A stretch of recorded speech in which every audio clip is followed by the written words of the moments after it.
आइए तो शुरू करते हैं सिंदबाद जहाज़ी का एक सफ़र। किसी ज़माने का ज़िक्र है कि बगदाद में एक लकड़हारा रहता था। वो एक दिन लकड़ियों का गट्ठा उठाए एक गली से गुज़र रहा था। गर्मी के दिन थे, सोचा धूप सख्त है, कुछ देर आराम कर लेना चाहिए। गट्ठा सर से उतारा और दीवार के साये में बैठ गया। आराम करने के लिए आंखें बंद की तो कानों में नाच गाने की सुरीली आवाज़ें आने लगीं।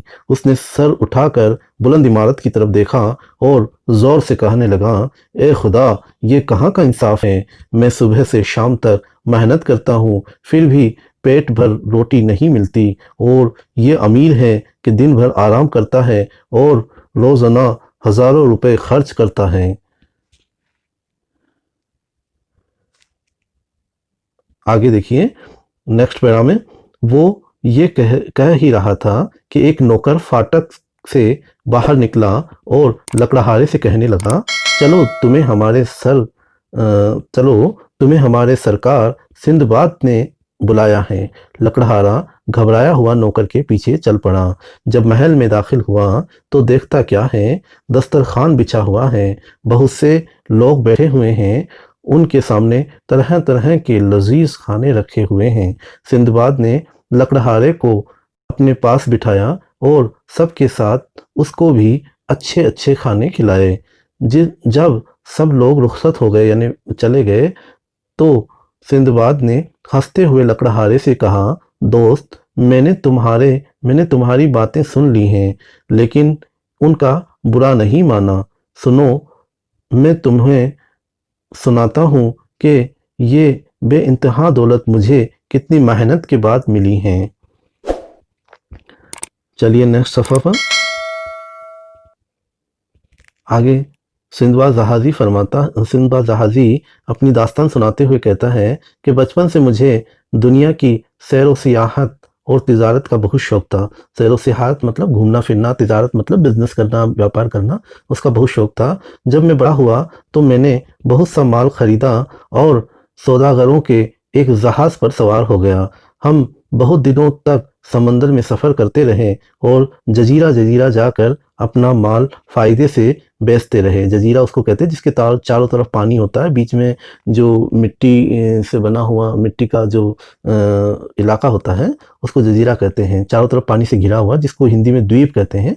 तो कई जजीरों में मैं घूमा। एक दिन हम एक ऐसे जजीरे में पहुँचे जहाँ आबादी नहीं थी, यानी जहाँ कोई भी लोग नहीं रहते थे। चारों तरफ जंगल और सब्जा नज़र आ रहा था। सब्जा मतलब हरियाली ही नज़र आ रही थी।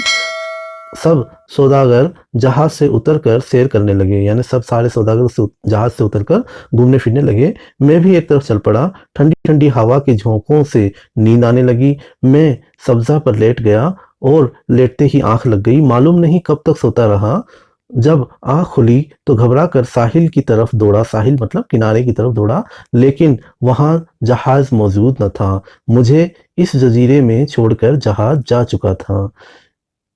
इस जजीरे में अब मैं अकेला रह गया था। इधर उधर देखा तो एक सफ़ेद गुंबद नजर आया। मैं उस गुंबद की तरफ चला, देखा कि कोई दरवाज़ा ही नहीं। थोड़ी देर बाद क्या देखता हूँ कि एक बड़ा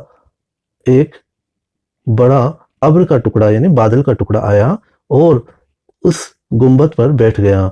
मैंने कहावतों में रुख परिंदे और उसके अंडे का जिक्र पढ़ा था। सोचा ज़रूर ये रुख परिंदा है और ये उसका अंडा है।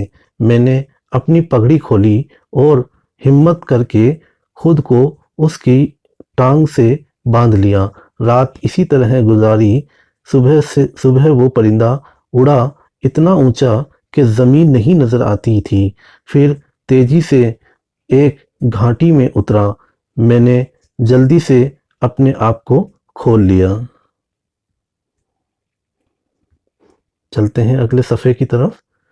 घाटी इस कदर गहरी थी कि ऊपर चढ़ना दुश्वार था, मतलब मुश्किल था। चारों तरफ ऊंचे ऊंचे पहाड़ थे। आखिर चलना शुरू किया। रास्ते में बहुत से जवाहरात पड़े हुए नजर आए। मैंने खुशी खुशी उन्हें इकट्ठा करना शुरू किया। यहाँ अजदहे भी थे, अजदहे कहते हैं अजगर सांप जो होते हैं वो भी थे जो आदमी को निगल जाते हैं। मैंने एक छोटा गार, गार मतलब गुफा ढूंढा और उसे साफ करके उसका मुंह पत्थरों से बंद कर दिया और रात भर इसमें पनाह ली, मतलब उसमें ठहरे। जब सुबह हुई तो गार से बाहर आया। भूख के मारे बुरी हालत थी। दरख्तों के फल तोड़ तोड़ कर खाए और चश्मे का पानी पिया। जब जरा जान में जान आई तो चश्मे के किनारे बैठ गया। देखता क्या हूँ कि पहाड़ों पर से गोश्त के बड़े बड़े टुकड़े गिर रहे हैं और इन गोश्त के टुकड़ों को परिंदे उठा उठा कर घोंसलों में ले जा रहे हैं। मैंने देखा कि उनके साथ जमीन पर बिखरे हुए जवाहरात चिमटे हुए हैं।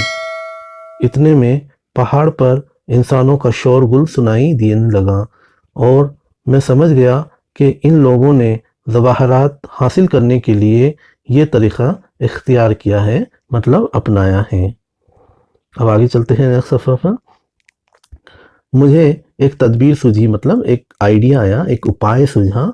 मैंने बहुत से जवाहरात इकट्ठा किए और एक गोश्त के टुकड़े को अपनी पीठ से बांधकर लेट गया। कुछ देर बाद एक बड़ा परिंदा गोश्त के लालच में मेरी तरफ बढ़ा और गोश्त के इस बड़े टुकड़े को, जिससे मैंने खुद को बांध रखा था, पंजों से पकड़ लिया और ले उड़ा। जब मैं नीचे गिरा तो लोग दौड़कर मेरे पास आए, लेकिन मुझे देखा तो बहुत मायूस हो गए, यानी उदास हो गए। मैंने उनसे कहा, आप रंज ना करें, यानी गम ना करें, मैं बहुत से जवाहरात अपने साथ बांध कर लाया हूँ। उन्होंने मेरी कहानी सुनी तो हैरान रह गए और अपने साथ जहाज़ में बिठा लिया। कुछ दिनों के समुद्री सफ़र के बाद मैं अपने वतन पहुँच गया और आराम से ज़िंदगी गुजारने लगा। अपने सफ़र का हाल बयान करके सिंदबाद ने लकड़हारे को रुपयों से भरी हुई एक थैली दी और कहा, मेहनत के बगैर इंसान को राहत नसीब नहीं होती।